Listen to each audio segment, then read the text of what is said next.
Hace ya casi 4 años que, como Centro Ufológico Nacional, hemos decidido ocuparnos del problema ufológico, sobre todo desde el punto de vista de las abducciones o secuestros. En Italia nunca antes nos habíamos querido ocupar del tema. Parecía que no había casos que examinar, que todo este fenómeno afectaba solo a Estados Unidos e Inglaterra, y quizá a algún otro país. Pero hace 4 años nos encontramos aquí también con algunos casos. Deseábamos comprobar si los norteamericanos habían dicho la verdad. Empezamos así a utilizar técnicas aplicadas por ellos, como la hipnosis regresiva. Bien, Morris. Como hemos dicho, ahora te relajarás, cada vez más profundamente, cada vez más rápidamente. Deja que tu cuerpo se relaje profundamente. Profundamente, las yemas de los dedos, los pies, los tobillos, las pantorrillas, las rodillas, los muslos, las caderas, el tronco, las manos, las muñecas, los brazos, la espalda, el cuello, la cabeza. Deja que tu cuerpo se relaje profundamente, cada vez más profundamente. Volvamos atrás en el tiempo hasta esa experiencia. Ahora estás en condiciones de hablar. Describe tus sensaciones. Parecía descender rápidamente. Aterrizó junto al límite más alejado del bosque. Era un espectáculo asombroso. No nos lo creíamos. Mirando hacia arriba, incluso cuando el objeto volador había aterrizado,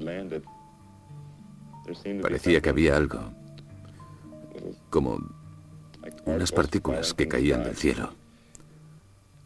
Eran similares a pequeños copos de nieve, pero no parecían reales. Se podía ver a través de ellas. Mientras nos acercábamos, Roger y Eric le vieron apuntar algo hacia nosotros. Empezamos a sentir como un hormigueo, no muy intenso, pero por todo el cuerpo. Nos asustamos. Al principio nos pareció un enano.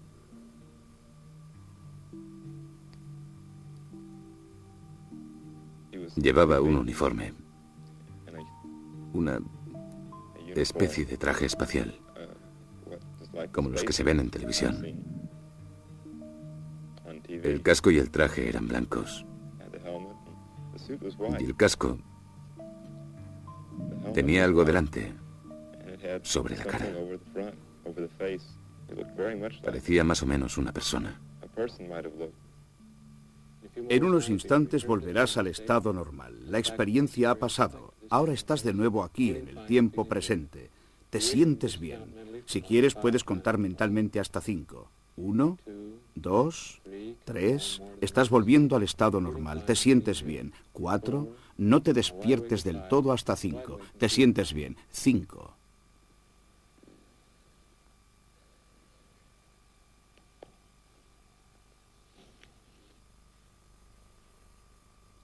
¿Cómo estás? Bien. ¿Cómo te sientes ahora que has recordado todo esto? ¿Es real?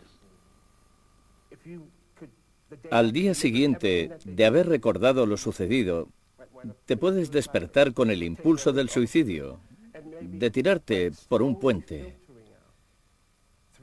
Filtrar esta experiencia a través de la hipnosis es como destapar una olla a presión muy despacio, no de golpe. ¿Cómo podía afrontar una experiencia así con 8 años? A mucha gente le aterroriza lo que se esconde tras el vacío temporal. Pero, en general, se descubre que se han tenido experiencias positivas con seres benévolos. El problema es superar el miedo inicial a lo desconocido, el miedo a lo que se puede descubrir y tomar conciencia de ello por el bien de la salud mental de uno mismo. Yo, hasta hace poco tiempo, pensaba que la experiencia se había limitado efectivamente a unos 3/4 de hora en los que había sucedido algo.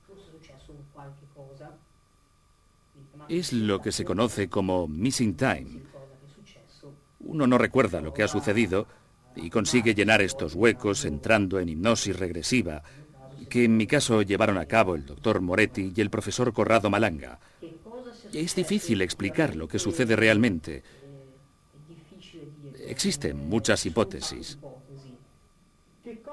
¿Qué se puede decir sobre estos casos? Contamos con reconocidos expertos en el campo psicológico y psicoterapéutico que, como colaboradores nuestros, nos han ayudado a resolver, quizá no en un 100%, pero sí en un 80% algunos de estos casos. Cabe pues preguntarse si los norteamericanos tenían razón o estaban equivocados. Pues bien, en mi opinión, tenían razón. Existe una fenomenología que puede describirse así. Algunos seres vivos de este planeta, es decir, algunos de nosotros, somos raptados por seres alienígenas que vienen de otro lugar. No sabemos de dónde, pero seguramente de fuera del planeta Tierra. Somos así sometidos a crueles exámenes, a operaciones quirúrgicas. No sabemos todavía por qué misteriosa razón. Podemos llevar a cabo todas las indagaciones que queramos, pero sabemos que el fenómeno es real. Las cicatrices que presentan en el cuerpo algunos abducidos y los testimonios colaterales, las huellas en el suelo, los recuerdos de estas personas, demuestran que el fenómeno es real y que existe. Os contaré lo que le dije a un paciente mío. Le dije, mi principal responsabilidad es hacia ti. Soy médico psiquiatra. Tú has pasado por una experiencia traumática que me hace temer por tu salud física y mental. Y deseo que te encuentres bien. Debemos elegir entre filosofar sobre el significado de todo lo ocurrido o convertirlo en objeto de mi investigación científica. Pero todo esto es secundario. Depende de si tú tienes la necesidad de contar lo que has pasado o si prefieres guardarlo todo en un cajón y empezar de nuevo a vivir. Yo creo que el miedo y el terror dependen tanto de la pérdida del control como de lo que se ve. Es una combinación de estos dos elementos junto con una reacción de rabia. Pero no tiene por qué ser siempre así.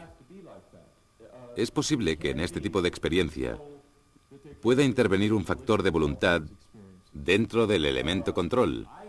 Creo que miedo y terror pueden superarse. Estoy de acuerdo con Larry Hulhatetley en que se trata de un tipo muy especial de experiencia.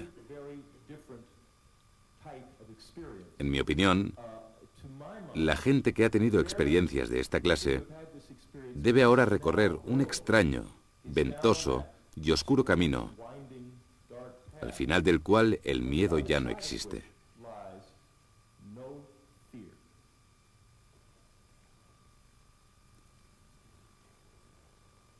No sé nada de extraños, ventosos y oscuros caminos, pero sé que el miedo es el miedo y el terror es el terror.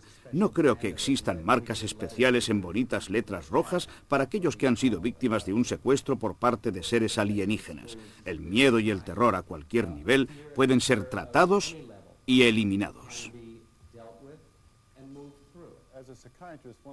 Como psiquiatra, una de las cuestiones que he debido tener seriamente en cuenta ha sido si estaba analizando una enfermedad psiquiátrica reconocible o bien algo totalmente nuevo.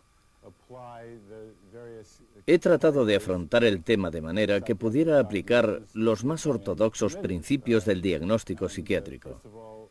En primer lugar, he tenido en cuenta la psicosis o locura común. Solo que esta gente no está loca. Las personas con las que he trabajado más intensamente son normales en todos los aspectos. Tienen buenas relaciones con los demás, consiguen establecer contactos positivos con la gente, su sentido de la realidad está muy desarrollado y muestran una emotividad apropiada en relación con lo que están contando. No hay nada en ellos que pueda considerarse psicopatológico. Es una historia que no se sostiene. He analizado atentamente el cuadro de las posibilidades aplicables al fenómeno de las abducciones. He confrontado las categorías psicológicas y psiquiátricas que conozco y no he encontrado más que un trastorno mental postraumático. Algo normal, en el fondo, para una persona que ha tenido una experiencia tan extraña y tan ajena al mundo. Tiene sentido. Ha de existir un suceso real en la base de su reacción, como confirmación de los hechos.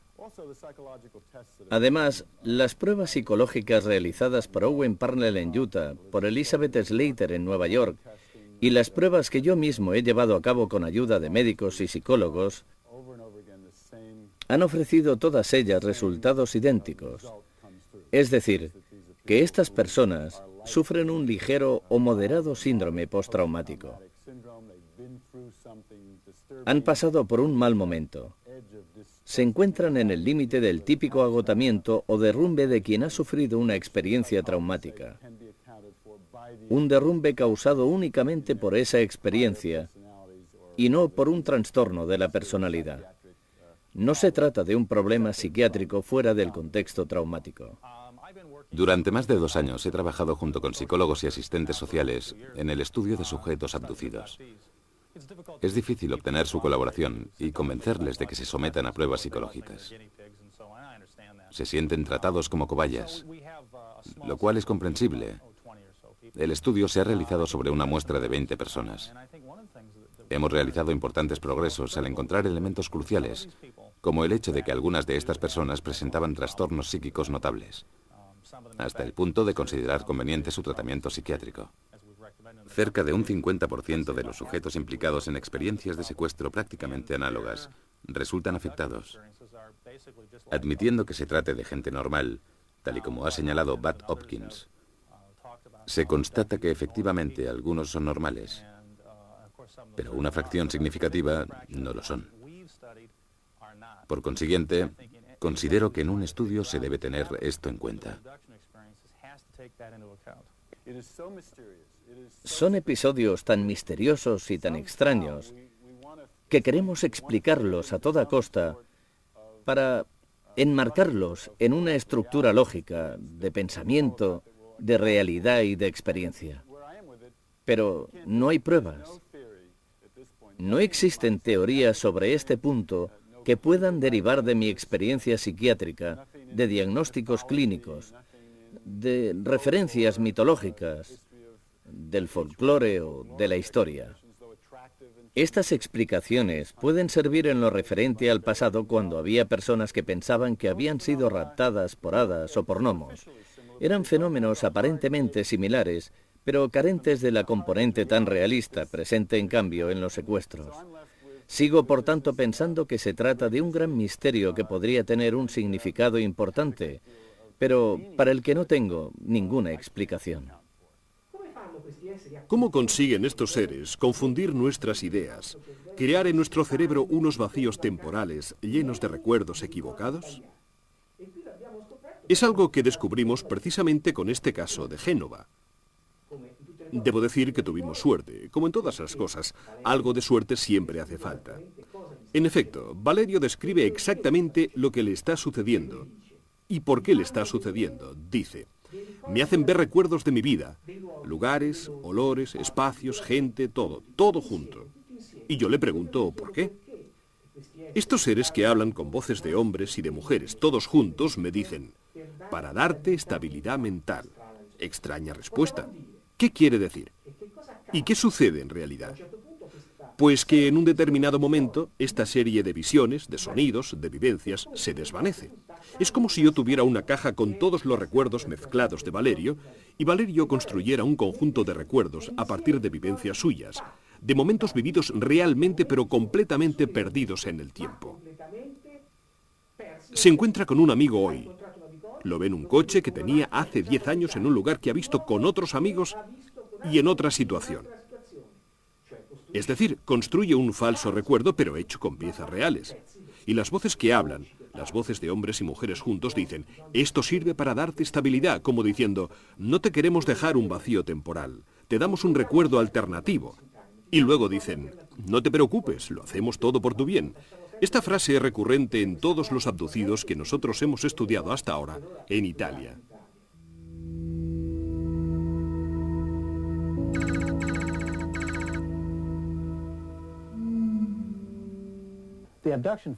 El fenómeno de las abducciones es interesante, porque una gran cantidad de testimonios ofrecidos por personas lúcidas y dignas de crédito coinciden hasta en los más pequeños detalles. En otras palabras, el fenómeno no es un montón de fantasías, sino algo real. Un buen punto de partida para la investigación se obtiene si los testimonios son verificables. Si, por ejemplo, determinados aspectos del fenómeno se repiten constantemente en distintas partes del mundo, el informe se enriquece. Se puede proceder al análisis de las pruebas físicas y de los testimonios múltiples para confrontar datos. El fenómeno de las abducciones por parte de ovnis en su más estricta aceptación es, en resumidas cuentas, reciente. Entre los primeros casos clasificados y hechos públicos se cuenta el de los Hill en 1961, pero hay también un precedente fechado en 1957 y pocos casos más que se remontan a los años 50. Empezó a hablarse seriamente del asunto solo a mitad de los años 70 por dos motivos esenciales. Primero, porque en cuanto estas noticias se divulgaron, mucha gente trató de aprovecharse. Segundo, porque es posible que estas experiencias fueran vividas en realidad por personas incapaces de comunicarlas a otras, personas que ni siquiera podían entender lo que les había sucedido. En definitiva, el misterio las bloqueaba psicológicamente. Al final, cuando los sujetos afectados han podido confrontar su experiencia con la de otros y han descubierto que no estaban solos, los muros han caído y se han decidido a hablar. Por cuanto dicen Bud Hopkins y según creo también John Mack, estas abducciones se producen a lo largo de generaciones. Es decir, afectan al bisabuelo, al abuelo, hasta al nietecillo, al neonato. Esto hace pensar que los autores de tales abducciones están realizando estudios genéticos como los que nosotros llevamos a cabo en conejos, en animales de laboratorio. Es decir, en mi opinión, hay que contemplar el fenómeno desde este ángulo. Consideremos las pruebas físicas de los secuestros. Por ejemplo, los llamados efectos colaterales. En algunos sujetos aparecen enseguida daños superficiales, como irritación de los ojos inmediatamente después del secuestro, o bien cicatrices bastante evidentes. De hecho, hemos encontrado dos tipos distintos de cicatrices. Una recta, como cortada limpiamente con un bisturí. La otra circular, casi en forma de cucharilla, como para extraer un estrato compacto de células. Se trata de señales bastante comunes que suelen encontrarse siempre en las mismas zonas del cuerpo y suponen para la gente las mismas molestias. Si los secuestros son reales y las personas son examinadas del modo que describen, cabe admitir que queden señales en su cuerpo, como ciertas cicatrices. Los secuestrados describen los instrumentos utilizados, las incisiones realizadas para tomar muestras de piel, etc. Y en efecto, algunos sujetos presentan pequeñas cicatrices. La pregunta es, ¿cuál es la causa y cuál el efecto? ¿Qué está antes, el recuerdo o la cicatriz? Bien, las cicatrices siguen siendo un misterio inexplicable, incluso tras las sesiones de hipnosis. Me han hablado de casos en los que el secuestrado recuerda bajo hipnosis haber sido manipulado en una zona insólita, como el pliegue de la rodilla. Luego se mira y descubre que tiene una cicatriz justo ahí, o una pequeña señal circular. Se ha debatido mucho sobre las evidencias físicas, como cicatrices y otro tipo de señales en el cuerpo. Personalmente no me impresionan especialmente este tipo de cosas, porque los seres humanos, sin excepciones, no viven en cajas de cristal. Todos tenemos pequeñas cicatrices en el cuerpo y no necesariamente se recuerdan accidentes insignificantes, que sin embargo pueden dejar cicatrices. En definitiva, pienso que estas pruebas no son consistentes. Por cuanto respecta a los implantes, la cosa es muy distinta. Estamos estudiando objetos que se han encontrado en el cuerpo de los secuestrados. Objetos que no tenían por qué estar ahí. Su naturaleza no está clara. No son campanillas ni transmisores. No emiten sonidos u ondas especiales. Es decir, no hacen las cosas que cabría esperar de un implante extraterrestre. Pero en distintos aspectos son realmente insólitos. Parecen poseer muchos elementos orgánicos. En última instancia, no se puede excluir que estos objetos no proceden de la Tierra. El hecho es que no deberían estar donde están. Una posible hipótesis es que los llamados alienígenas, a través de los implantes, consiguen monitorizar a determinadas personas, de la misma manera que nosotros marcamos a los animales para localizarlos más fácilmente. Quizá así puedan volver y localizar a esa persona dada, pero quién sabe. En algunos casos se refieren pruebas físicas ligadas a la experiencia, gestaciones fantasma, cicatrices e implantes. La verdad es que nos encontramos solo al principio de la investigación y que la documentación al respecto es escasa. No existe, en efecto, una patología comprobada sobre las gestaciones fantasma y no es posible basarse en los numerosos testimonios, por muy sinceros que sean. Los datos obtenidos son, en un 80%, análogos a los descubiertos por el profesor John Mack, por ejemplo, y referidos por Bud Hopkins o por Stryver en sus libros. Estos muchachos, estos hombres, estas mujeres con quienes nosotros nos ponemos en contacto y de quienes se piensa que han tenido problemas de abducción, presentan a menudo unos implantes, unas cicatrices, unas evidencias físicas cuya existencia no se puede negar. Desde un punto de vista hipnótico, estas personas recuerdan, bajo hipnosis regresiva, que se les han hecho estas cosas, que se les han realizado esos implantes, esos exámenes médicos. Así, por ejemplo, se repite en todos ellos el recuerdo de una pequeña sonda, que es introducida por estas entidades alienígenas en el sujeto abducido, a través del orificio nasal derecho, mediante una especie de bisturí, llamémoslo láser, aunque no sepamos cómo es. Dicho elemento termina encajándose exactamente en una zona de la hipófisis en el cráneo del sujeto y es perfectamente visible mediante resonancia magnética nuclear, tomografía craneal o bien muchas veces mediante una simple placa del parietal. Nos hemos acostumbrado al tipo de Estados Unidos, a los grises, que responden, para entendernos, a la descripción proporcionada por Barney y Betty Hill y por Whitley Stryver. Muchos de los casos seguidos por Bud Hopkins refieren este tipo de entidades gráciles con cabeza y ojos muy grandes. Este es el tipo más común. Lo que nos sorprende de esta tipología norteamericana constante es el contraste con Gran Bretaña, donde muchos casos de secuestro se relacionan con criaturas prácticamente humanas de aspecto nórdico. Estas criaturas han sido descritas a menudo con largas barbas y ropas ondulantes. El tipo nórdico no se parece nada a los pequeños grises. El hecho es que se comportan de modo muy similar. Secuestran personas, las llevan a bordo y las someten a sus pruebas médicas. En algunos casos, estos señores vestidos con esmero parecen colaborar con individuos de una tercera raza alienígena que, aun sin parecerse a los grises de Norteamérica, parecen igual de estúpidos y desagradables. En particular de Latinoamérica nos han llegado referencias de secuestros perpetrados por seres aparentemente más bien obtusos. En definitiva, contamos con diversos niveles de cultura alienígena. La principal objeción al fenómeno ovni es que los objetos no pueden ser reales, porque cuando los secuestrados describen a sus ocupantes, lo hacen en términos humanoides.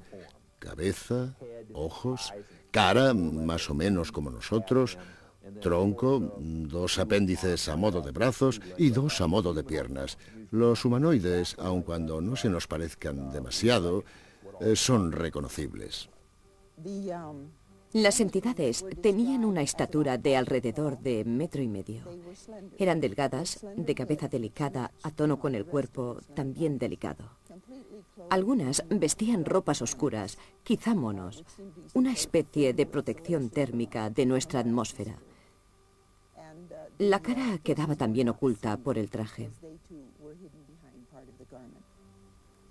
En el juego de la vida Algunos factores tienden a desaparecer, mientras que otros perduran. Tras 4.000 millones de años de experimentación por parte de la madre naturaleza, hemos descubierto cuál es el proyecto que tiende a perdurar. Sus características prevén una cabeza con todos los terminales sensoriales cerca del cerebro, una toma para la comida que está unida a un largo tubo donde el alimento es procesado y se convierte en un compuesto fluido. Los líquidos han de ser bombeados, no funcionan por ósmosis, por consiguiente debe existir un sistema circulatorio ramificado, así como una bomba que lo pueda regir. El ser deberá tener además cierto número de extremidades para la ambulación y la manipulación. El otro tipo de entidades es el tipo más común en el que se piensa en general cuando se habla de secuestros ovni. Piel opaca, cuerpo gris blanquecino, muy delgado, estatura aproximada de 1,20 m, cabeza grande e inmensos ojos hipnóticos.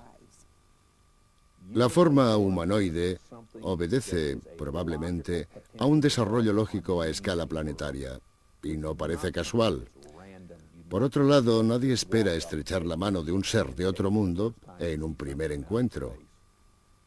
La afirmación según la cual los fenómenos ovni deban ser rechazados a priori cuando se habla de extraterrestres porque los seres tengan forma humanoide es una tontería dictada por la ignorancia. Entre los contactados involuntarios hubo varios sujetos a quienes inicialmente no se prestó mucha atención debido a las exageraciones de contactistas como Adamski y Fry. Eran personas que sostenían que recibían mensajes psíquicos de extraterrestres benévolos. Dichos mensajes les llegaban a través de voces mentales, escritura automática, visiones, sueños y otras manifestaciones análogas. Más tarde, en los años 70, la variedad de los contactados aumentó, aunque sin despertar interés. Finalmente, Leo Sprinkle, un psicólogo de la Universidad de Wyoming, se interesó por estas personas y quiso conocerlas directamente. Las sometió así a pruebas psicológicas para definir cuál era el tipo de sujetos que creían haber tenido experiencias de contacto. En 1980, Sprinkle empezó a organizar conferencias anuales sobre los ovnis, ocasión de encuentro e intercambio de ideas entre contactados. Desde entonces, las relaciones han aumentado. Por tanto, no solo Leo Sprinkle ha desempeñado un papel determinante para esta gente, sino que les ha ayudado a sobrevivir, proporcionándoles una tribuna desde la que poder hablar. Creo que es importante aceptar un secuestro por lo que es. En las distintas convenciones sobre ovnis, he conocido a mucha gente que rechazaba la idea del secuestro, aún presentando las características peculiares de este. Estas personas colaboran, pero niegan la evidencia. Deben admitir que necesitan ayuda. Pueden llegar solo si aceptan la realidad de los hechos. Al final, dejamos a estas personas sin una verdadera respuesta. No se les puede decir que no volverá a ocurrir, que todo ha terminado. Se debe incluso admitir la posibilidad de que les suceda a sus hijos. En definitiva, ¿solo les podemos dar malas noticias? Todo lo que se puede hacer es ayudarles a mejorar su vida diaria, cosa que tratamos de hacer con nuestras reuniones de apoyo, en las que subrayamos la importancia de disfrutar de la vida. Pero lo que siempre recomiendo es evitar, si es posible, el quedar atrapado por la experiencia, ya que de ser así se puede caer en la situación del epiléptico que deja pasar el tiempo a la espera del siguiente ataque, y mientras tanto, la vida se le escapa. Si consiguiéramos más éxito a la hora de bloquear el fenómeno o de dar respuestas definitivas, estaríamos todos más contentos. Mientras tanto, es como trabajar con alguien que tiene una herida abierta y sangrante. Existe una constante pérdida de sangre que no muestra signos de detenerse.